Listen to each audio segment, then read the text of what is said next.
Welcome to RTO Sports Talk. I am the co-host, Michael Buchheister, joined as always, my other co-host, partner in crime, Billy Hatten. Billy, how you doing today, man? I'm doing all right. Already got me fired up this morning, Mike. So I'm definitely ready to get this going today for sure. Ready to drop that heat. Maybe Pittsburgh can upset the Duke Blue Devils tonight, and I don't see it happening, and really get that fire going. But this is a perfect question for us to start the game. Day off today, Mr. Hatten. Super Tuesday is tonight on ESPN. You have 3 or 4 big games tonight. What game do you want to watch, and who do you have winning that game tonight? Well, of course, I want to watch my Duke Blue Devils, so that'll be a cop-out answer. And of course, Duke is going to win. I don't see Pittsburgh. Hanging with Duke even at home. We are a 12.5-point favorite for a reason. I at least see us winning by that, covering the spread plus more. But I really want to see this Mississippi State-Kentucky game. And I want to see this Mississippi State-Kentucky game because Kentucky has really been in the dumps lately. This is one, and they've only lost 3 games, so there's no panic here from me right now. There's no, oh man, they need to get it done. But this is a team that needs to start gaining traction. Now, I believe that they're still going to be one of the better teams in the SEC, but I picked this team to go to the Final Four. And, I'm a little concerned. Cal came out and said some things. I see that you posted something on Facebook a few days or so ago. So I want to see how this Kentucky respond. Maybe they get a win. They figure this out, because if not, they could be making an early exit in the tournament come March. Yeah, I hear it. But I do have Kentucky winning the game. And that is a great pick because Kentucky is not going to lose at home. So two of my teams are playing tonight, and they're both Cats. You have the Kansas State Cats playing Texas Tech, and you have the Kentucky Cats playing the Mississippi State. So as I will probably end up watching the UK game live because my family, my wife, my brother-in-law, sister-in-law, all really big UK fans, and I will DVR the K-State game. But that is the game that I am most intrigued to watch. Because Kansas State, if you guys remember, they were ranked in the top 15 to start the season. And then the injury bug hit them hard. We lost like Wade for 7 weeks. We lost Brown for a few games. We lost Stokes for a few weeks. Snead was ill for he missed a game or 2. And Kansas State is finally back and healthy. So I wonder if my Cats are going to be the same Cats that made it to the Elite 8 last year, because we did not lose anybody off of that team that played a significant role on the team. We lost one senior. He was a 10th guy off the bench. So really not a whole lot factor there. So we welcome Texas Tech Red Raiders into Manhattan, Kansas, being ranked number 14th. Kansas State only has 4 losses on the season, and we are going to get into this get into this topic later. And we just need a win so we can knock Kansas off of that throne. So this is the game to watch, I think, tonight. Go Kansas. Go Kansas. Rock Chalk Jayhawk. Ain't that's what they say? Yeah. Do you even know what Rock Chalk Jayhawk means? No, I don't. Exactly. Nobody does. It is the most stupidest chant in the world. It is just like Auburn Tigers saying war Eagle. I don't understand that. I have a few Alabama fans, and that's what they always be saying. Like, what does War Eagle mean? Exactly. So you guys are Tigers. So let me give you a little background of the Rock Chalk Jayhawk thing, because I know this simply because I'm from Kansas and I've heard it my whole life. Rock Chalk Jayhawk, whatever. So the Rock Chalk Jayhawk is reference to, because out in Lawrence, Kansas, in that area, limestone is big out there. So the Rock Chalk Jayhawk, because they used to call the Jayhawkers were Kansas people that lived in that area, and they called them the Jayhawkers, and like they would go cut limestone all day to build houses. So that's where that came from. Very stupid, very ignorant, but go Cats. go Cats. Moving, I guess we'll go ahead and segue over to our next topic. NFL is not gone yet, and we're getting more reports. This report actually came out last week sometime, but now it's really starting to gain traction. That's normally what happens when a team loses. All the bad stuff start coming out. But there's a report, according to Joseph Santoliquito of the Philly Voice, and according to him, he has several unnamed players on the Eagles that says Carson Wentz is a selfish player. He's used to having his A kissed his whole life. He's not a good leader. And all this other stuff. Now, Fletcher Cox and Lane Johnson and a few more other guys that came on and said he's a great leader. They don't know what source that they getting this from. So I pose this question to you: do you think Carson Wentz is? Do you think that these reports are real, or do you think somebody just falsified some stuff? So, when we first started to talking about today's show, and you told me like that. I was like, maybe this is true, because the Eagles did start playing a lot better when Fultz came in. Was it a trust thing? Was it the Fultz magic thing? And whatever, and all that nonsense. But then you said a very, very key word there: unnamed sources. That tells me that somebody is just trying to stir up something, maybe trying to get Wentz to leave town so Fultz can get the guy. So usually when you hear a unnamed source, that is a front office type of person, like a GM or a head coach or something, trying to get players, trying to get controversy started so that player finds his way out of town. So, is this the Eagles' way of trying to maybe trade Wentz? This is just saying, hey, he is not a good fit here. I think that's a very good possibility. But this is the first time I've ever heard of this. You hear stories of Fultz and Wentz being the best of friends, and it is very odd that this has come out now. Why didn't it come out when the Eagles were struggling during the regular season? That's when it really should have came out. But you said a very, very key word there of an unnamed source. That is telling me that this is falsified information, or maybe embellished a little bit. I'm gonna go on the opposite side of this, Mike, and I think it's real. And the reason why I think it's real, because there's rumors that come out all the time, and some that's false to a certain degree.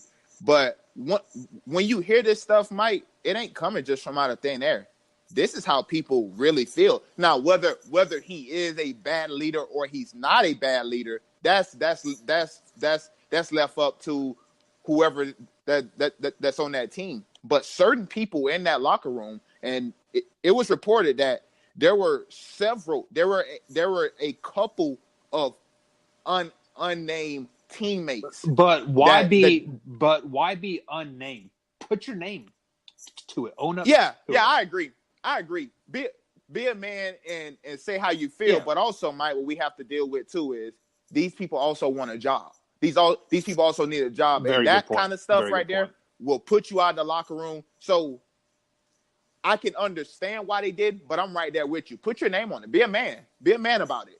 If you feel Carson Wentz is selfish, if you feel like the coaching staff kisses behind too much and he don't never take accountability, well, guess what? Where else we heard that come from out of? Pittsburgh. Mm-hmm. And Antonio Brown said the same thing about Big Ben. He never takes accountability. They always take his side. He used to getting things his way. So I can believe it, Mike. He's a quarterback. It doesn't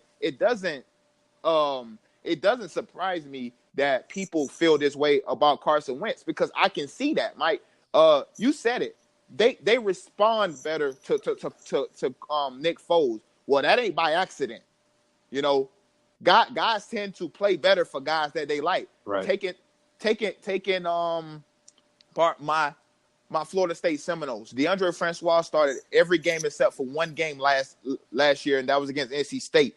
That game that we played against NC State was probably one of our better games of the whole year, and not because James Blackman is better than DeAndre Francois. The team just responds better to him. There's reports coming out that said DeAndre Francois was a selfish guy. He only cared about himself. And 9 times out of 10 when that happened, guys always play better for the guy that's more humble. The guy that don't care about the accolades. So if you ask me, I think these reports are true, that he is a little selfish and that he is probably used to getting everything his way. So, I mean, maybe not to that extent, but I believe some of this is true. All right. Well, speaking of being the man, James Harden scored his he scored 30 points or plus in 20 straight games in a blowout loss to the Philadelphia 76ers. You, as a fan, would you rather see James Harden continue to score 30-plus points, or do you want to see the Houston Rockets start to win some games? Honestly, I wouldn't even care. James Harden is going to do what he do. And the Houston Rockets is going to be who they are. I think once Chris Paul gets back full-time in the lineup, I think they'll start winning more games. But this is what James Harden do when he has nobody else to lean on. He scores a lot of points. It's what he does in the regular season. It's in the postseason where he starts to dwindle. Those numbers start to dip down. And that's because, one, the officiating starts to get tougher. Right. And last night, they did a good job at being physical with him. But this is what James Harden do. He's tough to cover, especially when he's shooting 15 plus free throws a game. It's kind of hard not to get 30 points. If you want to impress me, do what D'Angelo Russell did, and that's in the past 2 games he scored 70 points and haven't shot 1 free throw. Right. That's more impressive. That takes skill than manipulating the ref to give you a foul, and then you go into the line shooting 15 free throws a game. Yeah. So and that is all great points there. And I saw some stat. I believe it was the Monday night game, maybe Sunday night game. He scored 58 points with 0 assists. Yes. That is a very, very big key there. So this Mike, he hasn't even scored. He hasn't had an assist, or none of his buckets has been assisted in none of these games that he had. Yeah, and like if you want to win a championship, you have to be a facilitator. You cannot be taking 60 plus shots a game and to continue to score your 30 plus points and keep this streak alive. I mean, yes, James Harden, he is going to shoot the ball 40, 50 times a game. We get that. We understand that. But you have to get other players involved. You have to pass the ball. You have to be able to bring other teammates and elevate the play if you want to continue to even have success in the post-season. So, I would definitely rather have wins than this continued streak of 30-plus points. For sure. I mean, it is But he wants the MVP, though, Mike. Yeah. He already said it. It's mine. I'm going for it. Right. He don't care about winning anymore. I need to get my points. So the biggest thing that I'm starting to question it is we were so hard about Oklahoma City guy. What's his name? Russ. Oh yeah. We were so hard about him, about getting the triple doubles. Yeah, a couple years ago. Why are we not as hard as James Harden about getting this 30 points? It's dumb. Because we talk about who we don't like, and we praise the people that we like, regardless of what they do. That's a very, very good point, man. I have nothing to follow up with that. Well, speaking of people that we like, this is Tuesday, and Billy, Overreaction Tuesday. Yes, sir. First overreaction, Billy. James Harden is not an all-star starter. Overreaction, underreaction.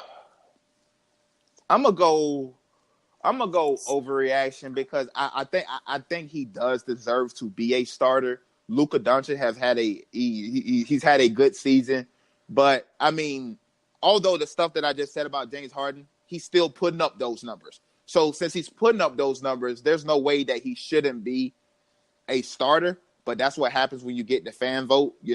Like we vote for who we like, and they give the fans all of this power.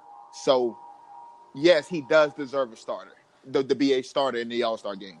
Yeah, and I have to agree as well. This is an overreaction when you have scored, 30 plus points in 20 straight games. No other player in history besides, I believe, is Wilt Chamberlain has done this. And as much as this doesn't mean much to us as a casual fan or sports reporters or sports talkers, this is still all-star starter level of play. Agreed. Moving on back to the amateur hardwood here.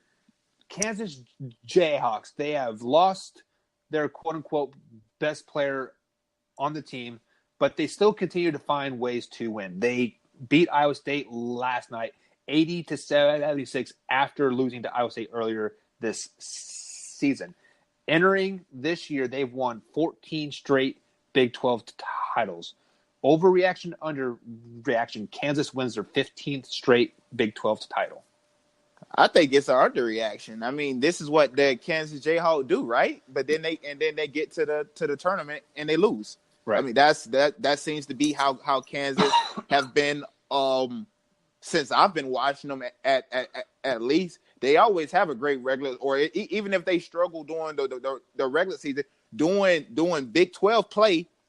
That's when they normally do their thing, and they win conference championships. That's what they do. Do I see them win a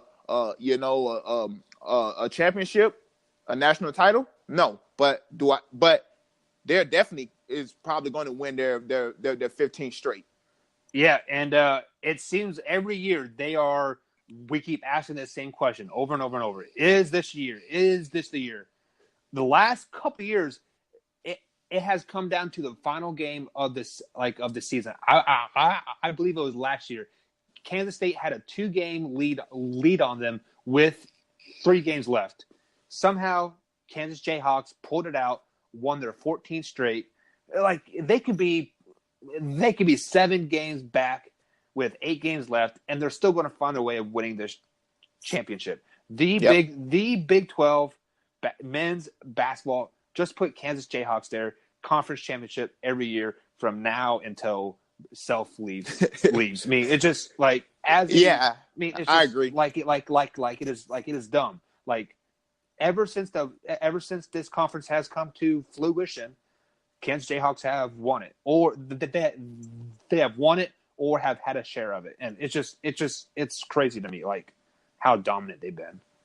Yeah, it's insanely crazy that you can keep winning it year after year after year. Because this is not easy, man. No, it ain't. It's not like a small feat that they keep doing this. It's tough. Even if you are the big bad wolf, it's still hard to continue to go out there and win games because anything can happen. Anything can happen. A missed call here, injury here. A shot goes in that probably shouldn't have went in. Anything can happen, and the fact that they've done this 14 straight times is really unbelievable. But then it comes to no avail when they go to the tournament and they don't even get to the Final Four or the Elite Eight most of the time. Well, there you go. Speaking of missed calls, Super Bowl is just 2 weeks away, and under reaction. No matter who wins this Super Bowl this year, Hatten. There will be an asterisk on this Super Bowl saying that the Saints should be in it. I'm going to say underreaction because I do believe that to be true.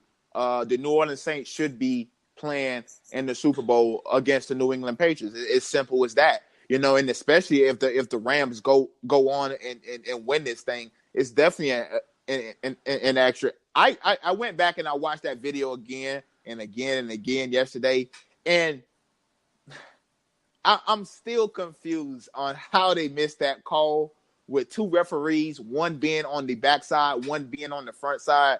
And I don't understand it.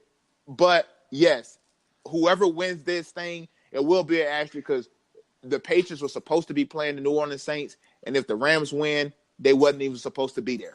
Right, and I'm going to take a Matthew Lyle answer here and have a cop-out answer because it also depends on who wins the Super Bowl. If the Rams win, it will definitely have a asterisk saying that it should have been the Saints. But if the Patriots win, I think that call will kind of get swept under the rug, and the whole Tom Brady, his 6 rings will definitely come to sight, and it will kind of overshadow everything that happened in the conference championship games. Yeah, I do believe if the Patriots win, we won't talk about it as much, but still, I do believe that they should be playing the Saints. So regardless if they win or not, I'm going to say, and Nashville deserves to be by it, but not because they didn't deserve it, just because they was playing the wrong team. Right.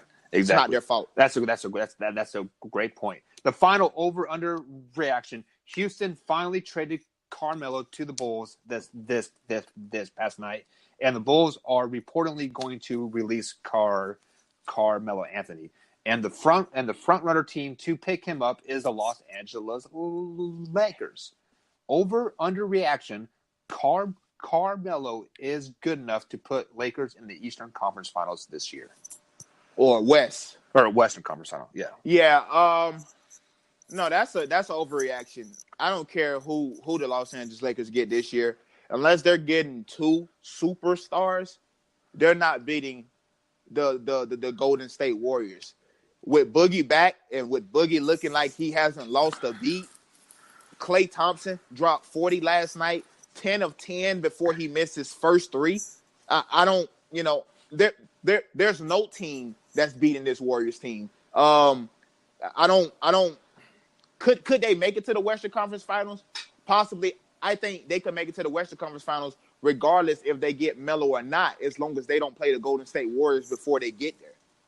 With LeBron James, they can beat any team in the West. They can beat the Houston Rockets. James Harden chokes in the playoffs. Chris Paul had his best season last year in the playoffs. I don't see that being reciprocated. Oklahoma City Thunder, I'm not trusting them to beat LeBron. The Utah Jazz and all these other teams, I don't care about them. As long as the Lakers do not play the Golden State Warriors before they get to the Western Conference Finals, they're gonna make it there. If they run into them, it don't matter who they have, they're losing. And I think this is an overreaction because I think Carmelo will make the Lakers worse because he will need shots to get in the flow of the game, taking shots from ball, taking shots from like LBJ, and ultimately it would make them a worse team because they're trying to implement him into the offense, and the other players just can't get going like they have been. So if Carmelo joins the Los Angeles Lakers and becomes a starter, they do not make it to the East or Western Conference Finals. Well, he won't be a starter, and I think he'll be okay with that. And I think he'll be okay with that, one, because he's missed so much basketball. He hasn't played since he only played 10 games. 10 games for the Rockets. So he's missed about 20-something, 30-something games so far. Number 2 is LeBron James will be the reason why he won't need to start, because I think if there's one guy that can hone him in and bring him back down, that's LeBron. And he's going to get easy buckets playing with Rondo, playing with LeBron, playing with Lonzo Ball. And none of these guys are really balling out right now. Brandon Ingram is struggling. The only guy that's really playing well right now is Kuzma out of everybody on the team, maybe Zubic. But I think he could fit right into that rotation. Kentavious Caldwell-Pope is not doing what they thought he was going to do. Brandon Ingram is not doing what they thought he was going to do. Lonzo Ball sprained his ankle. Who knows how long he could be out. So I think he'll be able to add some much-needed depth to that lineup because the Lakers have been injury-riddled. LeBron, Rondo, and now Lonzo. So you are saying that Anthony can come off the bench and do great things in LA, but he can't do it in Houston? Well, yes, that's exactly what I'm saying. Because one, James Harden is so ball dominant that he looks to get his shot. It's the same way that it was in OKC. Melo getting the ball at the end of the shot clock after Russell Westbrook has dribbled the ball out, after Paul George has done his thing and they can't do anything. Now we pass Melo the ball. And it's the same thing in Houston. Well, he's not getting the shots. With LeBron and Melo, with LeBron, Rondo, and Lonzo, these guys are willing passers. These guys know how to set people up. I'm not sure James Harden know how to set people up. He just know how to do his thing, and he's a good passer. But as far as setting people up, he's nowhere on the level of a LeBron or a Rondo or Alonzo. So I think Melo would be getting quality shots rather than, oh, I have no choice but to shoot this shot. Well, that's a very, very great point. I'm going to ask you one more question before we wrap up the show. Do you think Melo ends up in LA, or does he end up somewhere else? I think he end up going somewhere else. There's been reports to say he could probably go to the Brooklyn, but I don't think he ends up in LA. One being because I think they have bigger goals and bigger fish to fry next season. I think they already put this season in the back burner. There's a report came out last week that said if this was the playoffs, LeBron James would be playing. So that means he's healthy enough to play, right? But he's not risking it for this season. Why is that? Because they know they don't have enough. Everybody know the Lakers, this team currently constructed, do not have enough to beat the Golden State Warriors, which is what I'm trying to get the word. They are the standard. That's the standard. You have to beat the Golden State Warriors, and this season they just don't have it, and they're not going to be able to bring enough pieces to do that, and they're going to end up having to cut Melo next season because when they tried to get Anthony Davis on this max contract, somebody's going to have to be let go. So yeah, I don't think he's going to end up with the Lakers. And I'm going to go on a limb and say that Carmelo will only sign for a team that has playoff aspirations and actually doing something in the playoffs. So if he gets a contract offer from the Nets, yes, I think they're ranked sixth or seventh, uh-huh. But I don't see them getting out of the first round, no matter who they play. And so I think he only signs for a team that has a legitimate shot to make a deep run in the NBA playoffs.